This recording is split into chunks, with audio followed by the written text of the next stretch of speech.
네, 반갑습니다. 초등사이다 김선호입니다. 오늘은 우리 아이들의 계획 능력에 대한 이야기 나누어 보겠습니다. 우리 아이가 좀 계획성 있게 무언가를 짜고 그리고 또 그것을 실천에 옮긴다면 참 좋겠죠? 자, 초등학생들인데 무언가를 스스로 계획하고 실행에 옮긴다. 정말 기특해 보일 겁니다. 그런 아이들이 얼마나 될까요? 5학년이나 6학년 정도 되면요, 다이어리에 본인이 계획들을 적어 나가는 아이들이 생깁니다. 이제 수첩에 체크리스트를 만들어서 계획한 바를 이렇게 체크 지어 나가면서 하는 아이들도 있고요. 내용을 보면 뭐 공부 목록, 뭐 숙제, 준비물 등등이 적혀 있습니다. 꼭 다이어리에 어떤 계획을 적지 않아도 자기 나름대로의 계획을 세우고 실천하려는 모습을 보이기 시작합니다. 그런데 그런 아이들이 많이 있다고 할 수는 없어요. 단 그렇게 할 수 있는 아이와 그렇게 하지 못하는 아이들의 간극은 빠른 속도로 벌어집니다. 자, 초등 시기는 어느 정도의 계획 능력을 갖추어야 할까? 일단 독일의 미래학자 마티아스 호르크스는 저서에서 미래에 필요한 8가지 능력을 이야기하는데요. 그 8가지 능력 중에 한 가지가 바로 계획 능력이 들어 있습니다. 이건 우리 초등 시기에 꼭 갖춰야 될 필요한 능력이라는 이야기나 마찬가지인데요. 그는 내 자녀의 계획 능력을 확인할 수 있는 체크리스트를 작성해 주었습니다. 참 고맙죠? 예. 자, 그 체크리스트 목록을 한번 들려드릴 겁니다. 이 중에 내 자녀는 몇 개 정도 가능한지 한번 확인해 보시기 바랍니다. 총 8개의 목록이 있고요. 일단 그래도 좀 염려돼서 말씀을 드리겠습니다. 이건 참고용입니다. 절대 기준으로 막 이렇게 아이들을 막 압박하시지는 말고요. 자, 나이가 어릴수록 계획 능력을 세우는 건 어려울 수 있으면 꼭 감안을 해 주시기 바랍니다. 자, 그럼 8가지 기준 말씀드리겠습니다. 첫 번째, 내 아이는 스스로 숙제를 한다. 2. 집안일, 쓰레기통 비우기, 꽃에 물주기 등 이런 집안일을 집에서의 책임을 잘 수행한다. 3. 목표에 도달할 때까지 책임을 다한다. 4. 계획을 세울 줄 안다. 5. 자신의 생일 파티를 계획할 수 있다. 6. 혼자 물건을 살 수 있다. 7. 식사 준비를 할 수 있다. 8. 책상 정리를 할 수 있다. 자, 여기까지입니다. 이 목록들을 보니까 계획 능력이 꼭 어떤 계획에만 국한되어 있는 건 아니에요. 혼자 물건 사기, 책상 정리 같은 것도 있습니다. 왜 이런 것들이 계획 능력에 들어가는가? 무언가를 계획한다는 것은 그 이전에 반드시 선행되어야 되는 것이 있어요. 바로 자기 주도적 능력입니다. 계획하는 주체가 바로 자기 자신이 되어야 하기 때문인데요. 물건을 사거나 책상 정리를 하기 위해서는 스스로 순서를 정해서 혹은 중요성의 우선순위를 정해야 합니다. 자연스럽게 계획 능력이 발달하고 자리하게 되는 거죠. 자, 그렇다면 우리 아이들의 계획 능력을 키워줄 수 있는 구체적인 방법들 무엇이 있을까? 우선 4세부터 초등 입학 전까지의 아이들을 대상으로 말씀을 드리겠습니다. 어머님이 평소에 하는 일들에 대해서 순서 있게 대화 형식으로 자주 이야기해 주시면 좋습니다. 이런 거예요. 자, 우리가 마트에 왔어. 우선 우리 가족이 일주일 동안 먹을 음식을 살 거야. 그리고 베란다에 키울 화분 몇 개를 사고 마지막에 약국에 들러서 비타민을 살 거야. 혹시 너가 들르고 싶은 곳이 있니? 그럼 아이가 나름대로 또 대답을 하겠죠. 열대어 보고 싶어요. 열대어 파는 곳으로 가요. 그때 순서를 정해주시면 됩니다. 열대어는 그럼 모든 물건을 다 사고 보러 가자. 그러면 시간을 넉넉하게 볼 수 있을 거야. 보통은 그냥 엄마 따라서 마트를 이리저리 막 다녀요. 그러시지 말고 사전에 이러한 과정을 설명해 주시는 것이 중요합니다.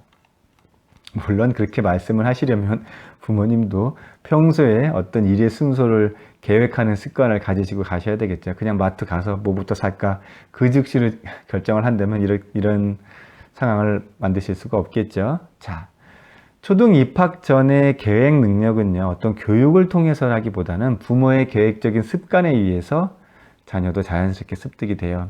그리고 부모가 자신의 계획된 일상들을 자주 이야기해 줌으로써 자연스럽게 받아들이게 됩니다. 그런데 초등학교 저학년부터는 조금 다른 방법이 동반되어야 됩니다. 뭐냐면 작으면서도 반복된 실천 사항을 제시해 주는 건데요. 예를 들면 이런 겁니다. 학교 다녀오고 나서 해야 할 일들의 순서를 알려주는 겁니다. 학교에 다녀오면 제일 먼저 손을 씻는 거야. 그리고 학교에서 준 안내문을 꺼내서 식탁 위에 올려놔. 그 다음에 가방에서 필통을 꺼내고 내일 가져갈 연필을 깎아. 자, 아니 아이들이 그 순서대로 매일매일 하는 게 가능하냐고요? 물론 처음부터 가능하진 않을 겁니다. 또 너무 복잡하게 많은 순서를 하라고 하면 안 돼요. 좀 단순해야 됩니다. 1학년 정도의 아이라면 약 3가지 정도만 순서대로 해도 잘하는 겁니다. 사실 아이들은요, 방금 설명해 줬는데도 이게 흥미가 없으면 금방 잊어버려요. 부모 입장에선 답답하죠. 분명히 어제 순서를 알려줬는데 또 잊어버립니다. 이럴 땐 매일 똑같은 설명을 하다가 화내시지 마시고요. 식탁 위에 맛있는 과자를 하나 놓으시면 됩니다. 그리고 이렇게 말씀을 해주세요. 손을 씻고 안내문을 올려놓고 연필을 깎아. 그 다음에 과자를 먹어. 그러면 아이의 뇌에 확실히 또 각인이 됩니다. 과자를 먹기 전에 해야 할 중요한 과정이 있다고 그렇게 인식을 하는 거죠. 자, 그렇다면 고학년들은 어떻게 하는가? 고학년이 되었음에도 불구하고 아직 스스로 가방을 싸는데 미흡하고 일정한 간격으로 방 정리하는 습관이 안 되어 있다면 일단 그것 먼저 진행하시는 것이 좋습니다. 그런 정도의 일상 습관이 되었다는 전제 하에 다음 단계를 말씀드리겠습니다. 그건 바로 공동생활을 위한 작은 목표를 주는 겁니다. 그게 뭐냐면 가방 싸기나 방 정리는 자신을 위한 일입니다. 이제 가족을 위한 일로 집안일로 확대시키는 겁니다. 한 20분 정도만 적당합니다. 매일 20분 정도는 집안일을 해야 한다고 이야기를 해줍니다. 그리고 어떤 집안일을 할 수 있는지 정해보라고 하는 거예요. 그러면 아이는 뭐 20분이라는 시간을 채우는 작은 목표로 계획을 세우죠. 쓰레기 분리수거해서 내다 놓는 일, 화장실 청소, 마루 청소기 돌리기 등등을 생각하겠죠. 그러한 과정을 거치면서 계획 능력이 형성됩니다. 그 중에서 본인이 하겠다고 하는 부분을 매일같이 하게 하면 됩니다. 자, 보통 이제 초등학생들이 고학년이 되면 학원도 가고 또 선행학습도 하고 숙제하느라고 바쁘고 고학년이라면 공부에 대한 계획을 세우는 게 더 필요한 거 아닌가요? 네. 그럴수록 반드시 집안일을 스스로 하게끔 하는 기회를 주셔야 됩니다. 초등 공부력의 비밀이라는 책이 있어요. 지난 35년 동안 밀리언셀러로 110만 부가 팔렸습니다. 그 책의 저자 기시모토 히로시는 이렇게 이야기합니다. 공부 잘하는 아이로 만들려면 매일 10분에서 20분 집안일을 시켜야 합니다. 라고 말이죠. 노동이라는 게 반드시 계획적으로 순서를 정해서 해야 하는 것이기 때문에 계획 능력이 자리 잡게 돼요. 그런 아이들은요, 공부를 함에 있어서도 순서를 정하고 중요한 것과 우선적으로 해야 할 것들을 스스로 정할 수 있는 능력이 자리 잡게 됩니다. 자, 이제 마무리하면서 이런 말씀 하나 드리겠습니다. 계획 능력을 키우는데 방해되거나 또는 피해야 하는 것이 있습니다. 뭐냐면 부모가 보기에 우리 아이가 스스로 계획한 무엇이 무척 어설프고 틀린 것 같이 보일 때가 있어요. 그래도 일단 지켜보는 것이 필요합니다. 보통은 계획 단계부터 부모가 개입하는 경우가 많아요. 이거 순서를 그렇게 정하면 안 되지. 자, 계획은요, 어디까지나 계획입니다. 계획이라는 건 언제든 다시 수정이 가능하고 상황에 따라 변경이 가능한 거예요. 계획하는 단계부터 개입하고 틀렸다는 뉘앙스를 자주 겪으면요, 아이는 계획조차 세우기를 두려워하게 됩니다. 수정하면 안 되는 완벽한 계획을 세우려고 하는데 그것이 불가능한 거죠.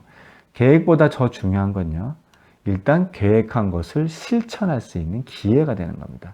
그 실천 과정 중에 계획을 보다 나은 계획으로 수정 보완할 수 있어요. 자, 그래서 일단 아이가 계획을 세운 것에 대해서는 바로 개입하지 말고 실천 단계까지 들어가도록 지켜봐 주시는 것이 좋습니다.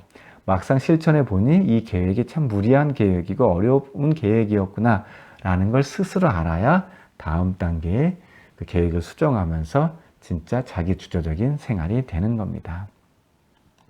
자, 물론 아이들마다 이 계획하는 능력이 많이 차이가 납니다. 이거는 환경적인 영향도 있지만 또 천부적인 영향도 있어요. 계획에 앞서 하는 친구들이 있고 일단 즉흥적인 어떤 도전적인 것에 의해서 하는 아이들도 있습니다. 하지만 그 어떤 경우든지 간에 우선순위는 알고 있어야 됩니다. 그 우선순위를 정하는 것이 바로 계획에 해당되고요. 그리고 계획에서 가장 중요한 건 실천력입니다. 계획만 하고 멈추면 아무 소용이 없습니다.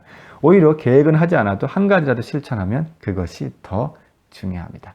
계획과 실천 함께 맞춰 나가는 것 중요하다는 것 잊지 않으셨으면 좋겠고요. 자, 소동사이다. 계획적입니다. 적어도 꾸준히 여러분들과 함께 하겠습니다. 그 사이에 우리 학부모님들도 함께 해주시길 바라고요. 우리 아이들 오늘 하루도 행복한 하루 되기를 응원합니다. 소동사이다 함께 하겠습니다. 감사합니다.